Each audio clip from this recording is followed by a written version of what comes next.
Comrades, listen closely, for the truth I speak is not gentle.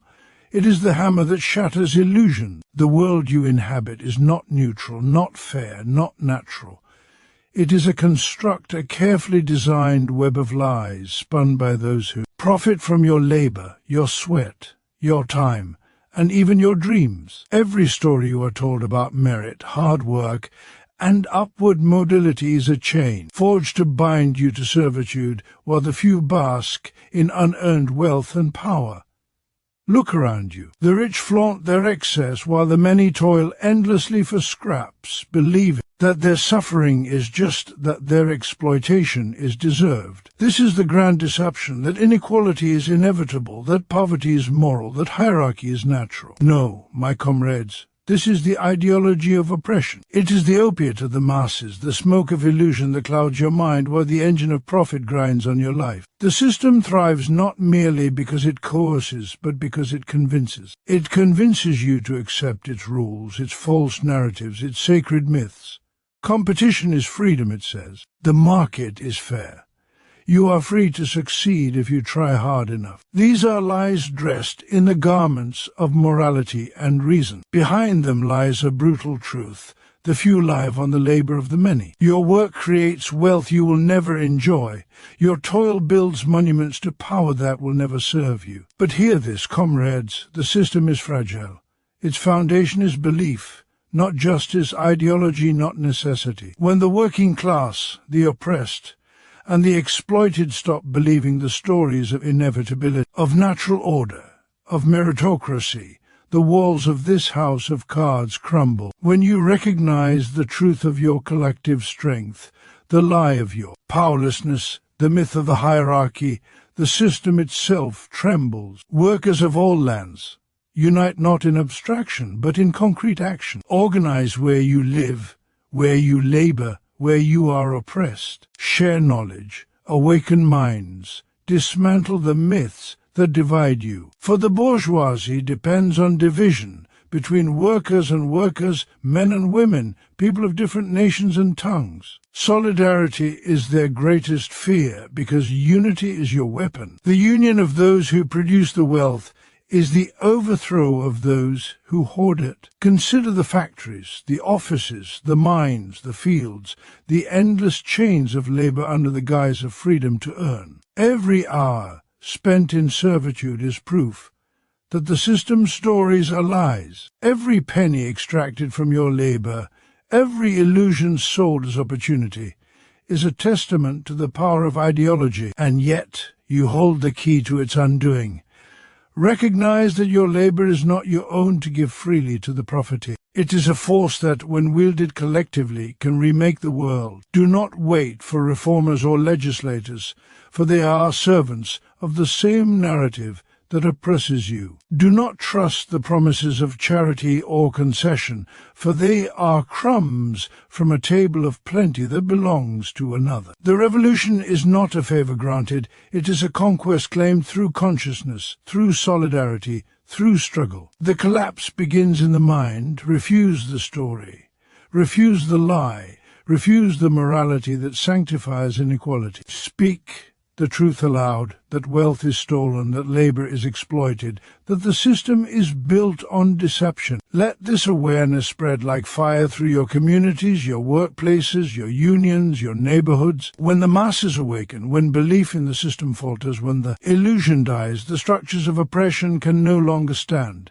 Comrades, the hour is urgent. The chains of ideology are heavy, but together they can be broken. The time is now for workers, for peasants, for the oppressed of every nation to stand not as fragmented individuals, but as a united force. The stories that enslave you are powerless against the collective consciousness. Tear them down, and the system itself will collapse not by chance, but by the unstoppable force of your awakening. History does not belong to the oppressors. It belongs to those who produce life and value. Rise, awaken, organize, and claim the future that is your right. The system collapses when people stop believing its stories, and now, comrades, we must cease believing. The survival of the system is not dependent solely on brute force, on armies, or on police. It is sustained, above all, by belief. It is sustained by the stories that have been meticulously crafted over generations, stories designed to naturalize inequality, to make subjugation appear as fate rather than as an imposition of human design. From the earliest moments of life, individuals are conditioned to accept hierarchy as natural, to believe that some are born to rule while others are born to serve. These narratives are woven into every institution, education, religion, media, and law. Each reinforces the idea that the existing order is inevitable, that the distribution of wealth and power is the result of merit and virtue, rather than the outcome of exploitation and systemic manipulation. When people internalize these myths, they consent to their own subjugation. They work longer hours, endure harsher conditions, and accept poverty as their lot, believing it to be either deserved or immutable. Belief in the system's stories creates a powerful psychological mechanism that allows oppression to operate invisibly. People do not rebel not only because they are controlled physically, but because they are controlled ideologically. They come to see the structures that exploit them as natural, even just. The worker who labors from dawn to dusk, producing wealth for a few owners while struggling to meet basic needs, does not immediately recognize that the system is designed to extract their labor and concentrate value elsewhere. Instead, they are taught to believe that their suffering is a test of character, a path to eventual reward, or a mark of personal failure if they do not rise above it. This belief in personal inadequacy masks the structural realities of oppression. It diverts anger and frustration inward toward self-blame rather than outward toward the architects of inequality. Education itself is a tool of ideological control. From the earliest stages, the young are imbued with the values and narratives that justify the status quo. They are taught history not as a story of class struggle, but as a tale of great individuals and moral progress, masking the repeated cycles of exploitation, rebellion, and systemic consolidation of wealth. They are told that success comes from talent, intelligence, and hard work, ignoring the structural advantages that privilege a few and disadvantage the many. Through these teachings, the system ensures that even those who might rise slightly in status will continue to uphold the very narratives that oppress their peers. Meritocracy, in this sense, is less a truth than a myth designed to sustain obedience and prevent collective understanding of systemic injustice. Religion and cultural ideology operate similarly, often providing comfort while reinforcing compliance. They offer hope and moral justification for suffering, framing inequality as part of a divine or natural order. Belief in a higher plan or in moral deserts makes the oppressed less likely to question the human-made structures that perpetuate their suffering. It becomes easier to endure exploitation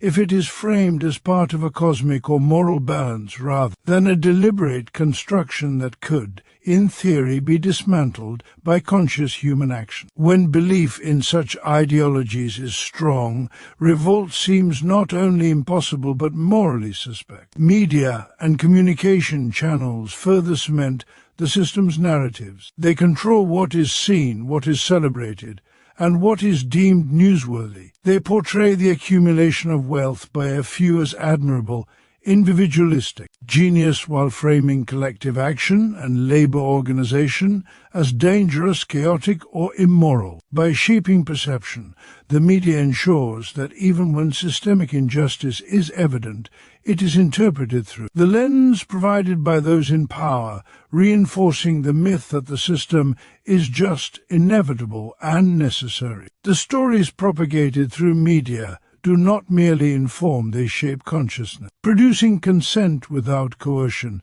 a willing acceptance of exploitation. Even economic systems themselves are presented as objective and neutral, when in fact they are designed to reproduce inequality. Capitalism, for example, is presented as a fair arena where talent and effort are rewarded. In reality, the rules of the game are skewed from the outset, access to resources, networks, and opportunities is concentrated in the hands of the few. Belief in the neutrality of the system prevents the masses from recognizing the inherent bias and structural manipulation embedded in economic institutions. It is this belief that allows exploitation to continue without widespread rebellion. The system also thrives on fear, intertwined with belief. People are made to fear chaos, poverty, and uncertainty if they question the established order. These fears are rationalized by the very narratives that serve power, that change brings instability, that revolution brings suffering, that obedience ensures survival. By intertwining belief with fear, the system secures compliance not only through hope and morality, but also through anxiety and self-preservation. Belief, in sum, is the lifeblood of oppression. Without it, the structures of power would be exposed as fragile, arbitrary, and illegitimate. The myths of merit, natural order, divine justice, and economic neutrality are not mere illusions. They are active instruments of control. They shape consciousness, divert attention from systemic exploitation, and channel human energy into maintaining the very order that denies people their freedom. When these stories are questioned, when belief falters, the system's power begins to unravel. Awareness becomes a weapon, consciousness becomes a threat, and the oppressed can see themselves not as victims of fate, but as agents capable of reshaping society through collective action. Exploitation is not an occasional or accidental feature of society. It is the very foundation upon which the modern economic system is built. From the earliest division of labor to the contemporary mechanisms of global capitalism, wealth has always been produced collectively, yet it has never been shared equitably. The labor of the many workers, peasants, artisans, and employees is the true source of value, the engine that drives production, commerce, and societal development. Every commodity, every service, every innovation is the result of collective effort, of human energy expended over time. Yet, this labor, this creation of wealth, is systematically appropriated by a small class that owns the means of production, controlling resources, capital, and the instruments through which life itself is sustained. This appropriation is not accidental. It is embedded in the structure of the economic system. From the moment a worker begins their labor, the terms of exchange are already rigged. The wage received represents only a fraction of the value produced, while the surplus is extracted as profit for the owners, reinforcing the cycle of inequality. The concept of exploitation becomes clearer when we consider the division between labor and capital. Labor produces goods, but capital appropriates the results. The worker may spend hours, days, even decades contributing to production, yet their compensation never reflects the true value of their effort. Instead, profit, the surplus value, is concentrated in the hands of the few who control the factories, offices, and financial institutions. This is the structural mechanism through which exploitation operates. The economic system is organized so that those who produce wealth remain dependent, while those who control production accumulate power and resources exponentially. The worker's labor is essential for the system's survival, yet the worker remains alienated from the fruits of their labor, forced to exchange time and energy for wages insufficient to meet the totality of their needs. This structure is not only economic but social. Society is arranged to reinforce the legitimacy of the concentration of wealth through laws, social norms, education, and culture. Legal systems protect property rights, ensuring that the wealth extracted from collective labor is formally and socially sanctioned. Educational institutions often serve to reproduce class hierarchies, teaching skills that fit workers into predetermined roles, while simultaneously glorifying the accumulation of capital as the natural reward of intelligence or effort. Cultural narratives further justify inequality, portraying the rich as deserving of their status, the poor as responsible for their plight, and the system itself as fair and inevitable. Every institution, every norm, every cultural assumption serves to hide the reality of structural exploitation, making it appear as if wealth is earned individually rather than collectively extracted. The global dimension of exploitation amplifies its structural nature. In the international economy, the labor of workers in poorer nations is harnessed to generate wealth for corporations and elites in wealthy countries. Resources are extracted, labor is cheapened, and production is outsourced, all while profits are centralized in the hands of global capital. The exploitation of workers is not a local or isolated phenomenon, but a systemic feature of a globalized economy where inequality is maintained and reinforced across borders. Workers, despite being the true creators of value, are pitted against one another in competition, kept divided by nationality, language, and culture, while the structure of extraction remains invisible, normalized, and accepted.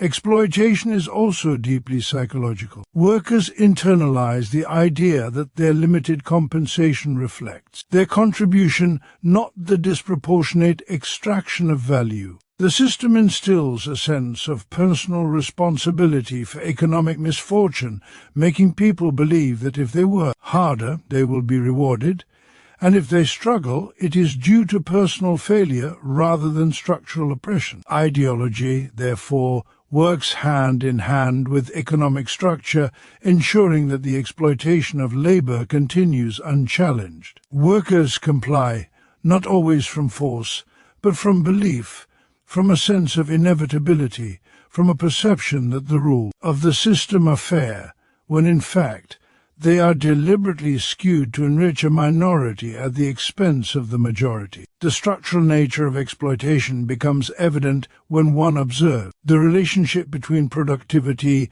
and wealth distribution. As technology advances, as workers produce more in less time, the benefits of increased productivity do not accrue proportionally to those who labor. Instead, profits soar for the owners, while wages stagnate or even decline relative to the value created. The system is designed to maximize extraction, not to distribute wealth equitably. Workers are essential to wealth creation, but remain peripheral to the accumulation of power and resources, illustrating the systematic and intentional design of economic exploitation. Understanding exploitation as structural is crucial because it reveals that inequality is not the result of chance, individual laziness, or poor decision-making. It is the outcome of deliberate arrangements that ensure the wealth created by the many is hoarded by the few. To challenge this system, workers must recognize the mechanisms of appropriation, the social and economic arrangements that sustain it,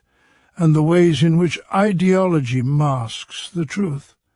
Only by acknowledging that exploitation is embedded in the very framework of society can collective action be organized to reclaim the wealth, dignity, and agency that have been systematically denied. Division among the oppressed is no accident, no unfortunate side effect of society, but a deliberate and essential tool of control wielded by those who hold power. From the earliest moments of organized society, ruling classes have understood that a fragmented populace is easier to dominate, manipulate, and exploit when the oppressed are divided by class, race, gender, religion, or nationality. They fail to recognize the common interests that bind them.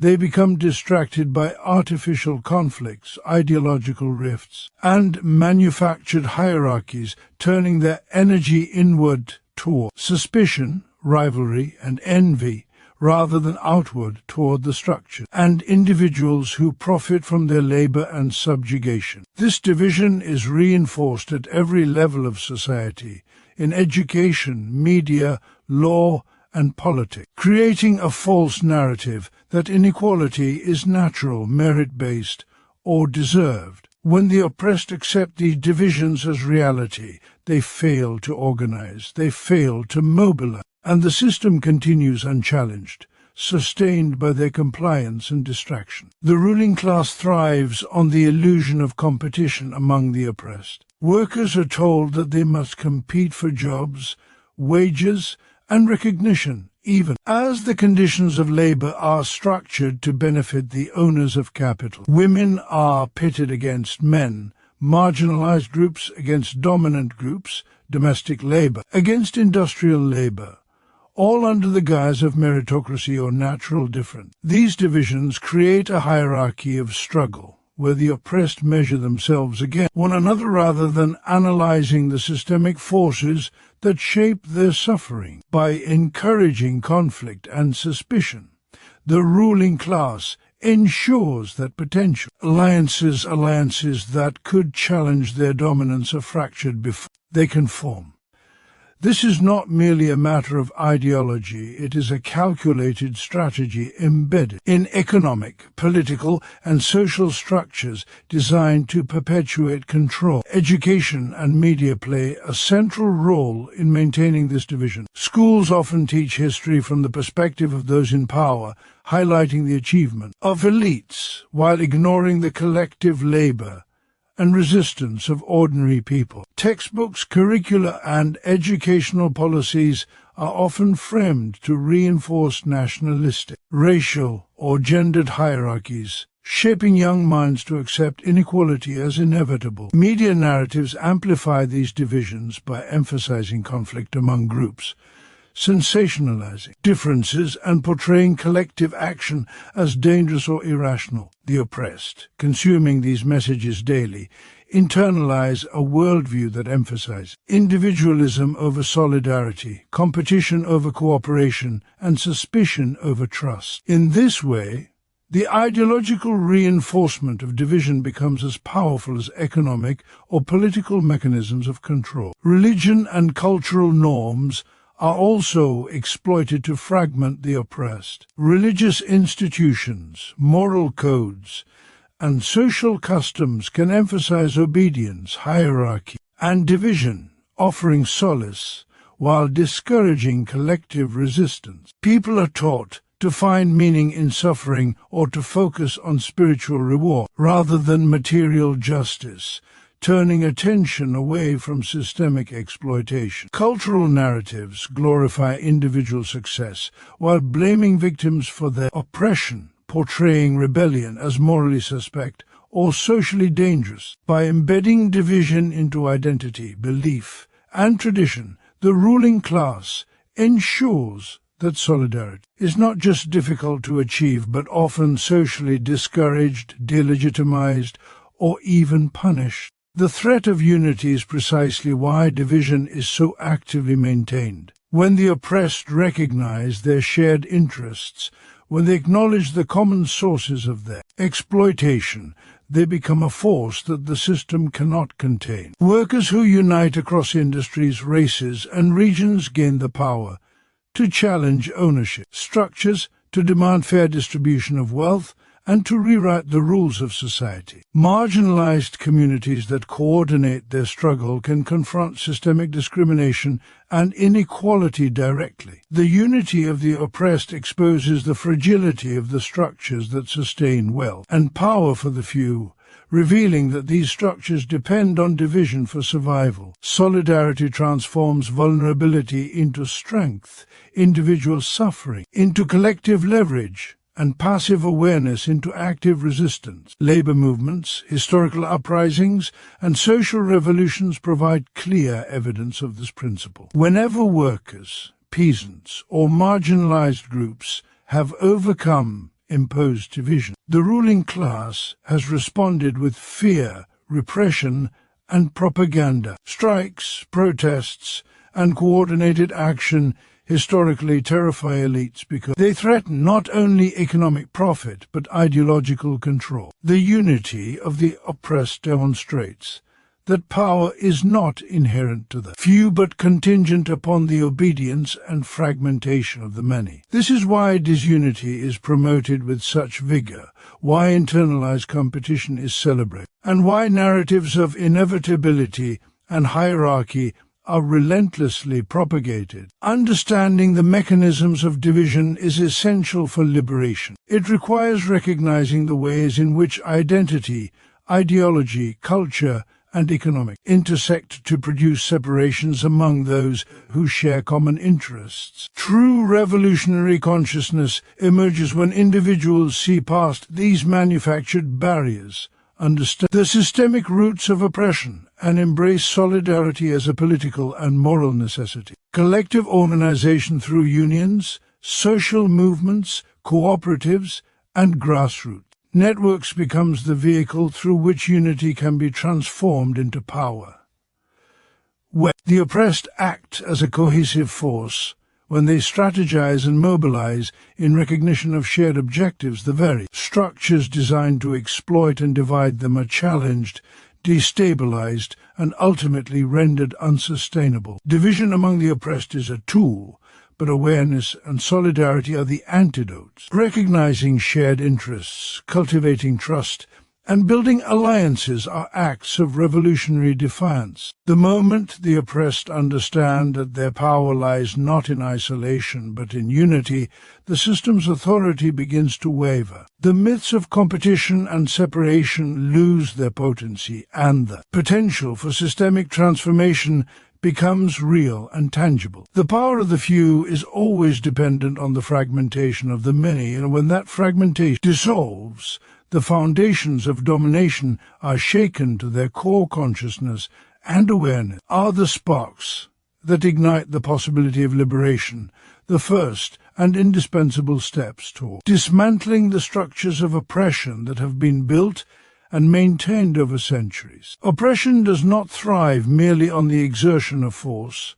It thrives on ignorance, on the unexamined, acceptance of the rules, the hierarchies, and the narratives imposed by those in power. To labor without understanding, to obey without questioning, is to participate in one's own subjugation. The moment a person begins to perceive the true nature of their exploitation, to see the machinery of power for what it is, the foundations of control begin to tremble. Awareness transforms experience into knowledge, and knowledge into potential action. It allows the oppressed to recognize that their suffering is not a product of personal failure, moral deficiency, or fate, but are deliberate, systemic arrangements designed to extract value from their labor, to concentrate wealth, and to perpetuate inequality. The development of consciousness is inherently political.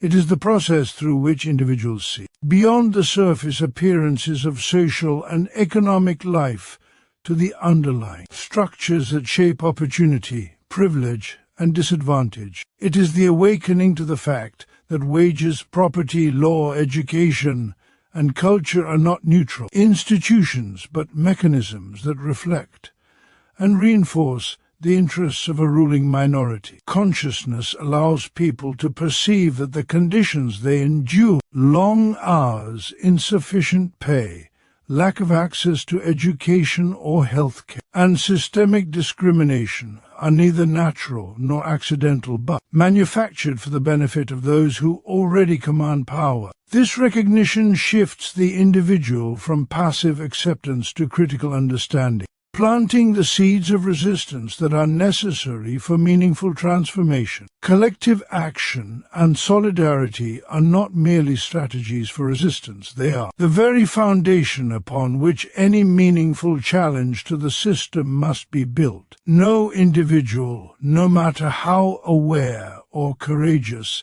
can dismantle structures of oppression that are designed to operate on a massive scale, sustained by wealth, ideology, and institutional power. The system is vast and interconnected. It is woven into the economy, the legal framework, cultural norms, and social institutions. It derives its strength not only from force, but from the consent and compliance of the masses. Therefore, The power to confront it cannot reside in isolated acts of defiance, but must emerge from coordinated, collective engagement where the exploit recognize their shared interests and act in unison to assert their rights, reclaim their labor, and reclaim control over the conditions of their lives. Solidarity transforms individual suffering into collective power. When workers, peasants, and marginalized communities recognize that their struggles are not unique but shared, they begin to see themselves not as isolated victims but as participants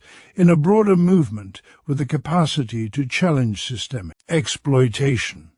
It is in this recognition that the potential for revolutionary change lies. The fragmentation of the oppressed is the primary defense of the ruling class.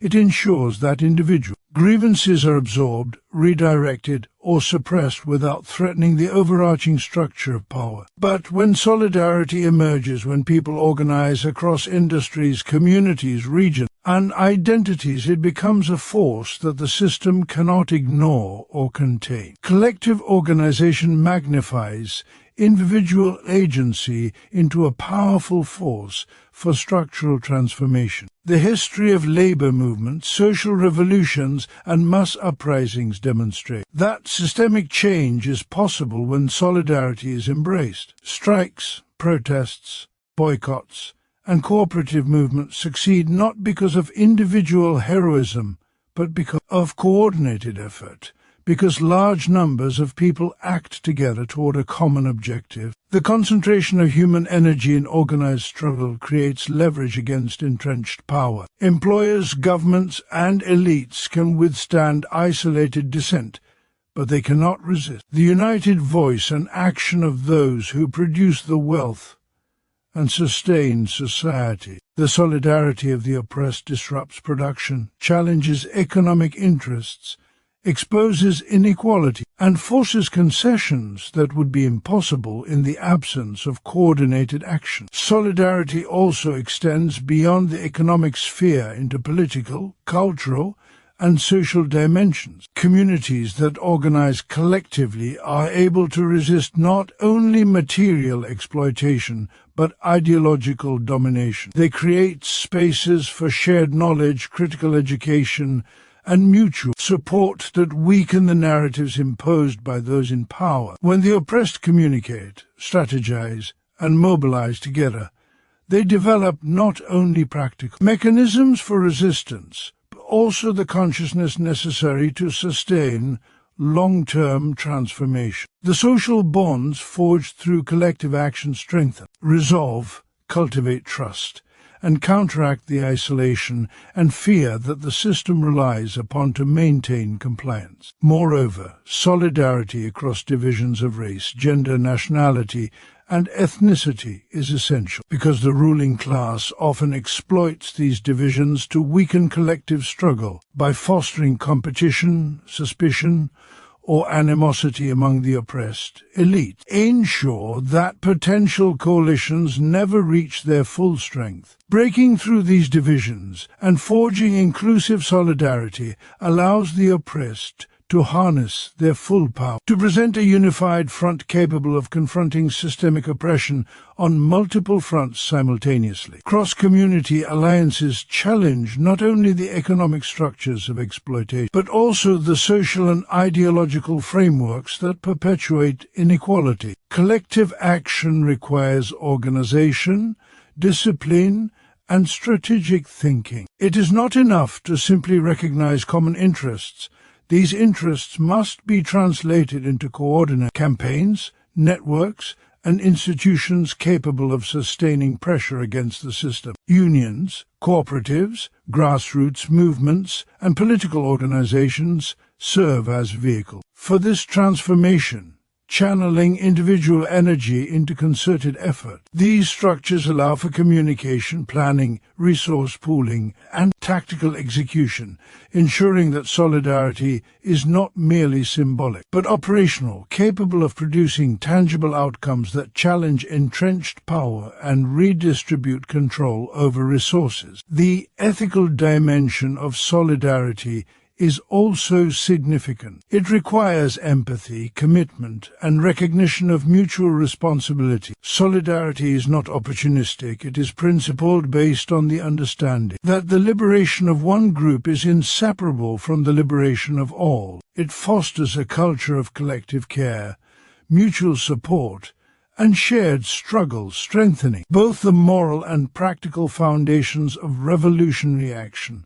When individuals act together in solidarity, they challenge not only material oppression, but also the individualism, competition, and fragmentation that the system cultivates to maintain control. In sum, collective action and solidarity are essential because the structures of exploitation are too vast, entrenched, and interconnected to be dismantled by isolated efforts. They convert individual grievances into collective leverage, challenge the social and ideological mechanisms of control, break divisions imposed by the ruling class, and provide the organizational and ethical frameworks necessary for sustained struggle. They are the means through which the oppressed transform awareness into power, consciousness into agency, and shared struggle into systemic change. The potential for overthrowing the system resides not in the isolated heroism of a few, but in the coordinated, principled, and determined unity of the many, acting together toward a shared vision of justice and equality. Comrades, the truth has been laid bare. The system survives only because we believe in its lies. It exploits us because our labor is the source of all wealth. It divides us because our unity threatens its very existence, and it persists because consciousness and solidarity have been withheld, suppressed, or fragmented. But now awareness has dawned. We see the machinery of oppression for what it is, and we understand that our power has always been real, latent within our collective labor, our shared struggle, and our capacity to unite. The myths that justified inequality are unraveling. The divisions that weakened us are being exposed as deliberate tools of control, and the illusion of inevitability is crumbling before the clarity of our consciousness. The collapse of this system is not a dream, it is a necessity, and it is within our grasp. It will not be granted by the few who profit from our toil.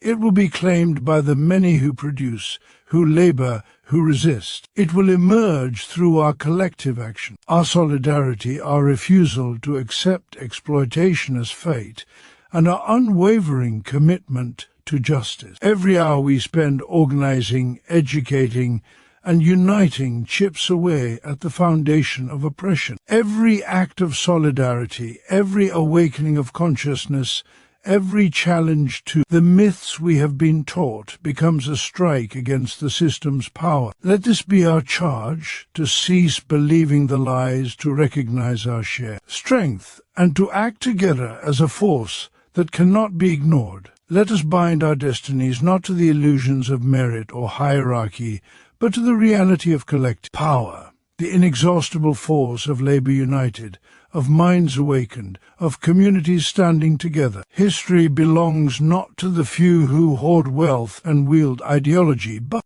to the many who have the courage to see, to understand, and to act. The system collapses when its stories are no longer believed, and the moment for belief to end is now. Rise, awaken, organize, and reclaim the world that belongs to all of us.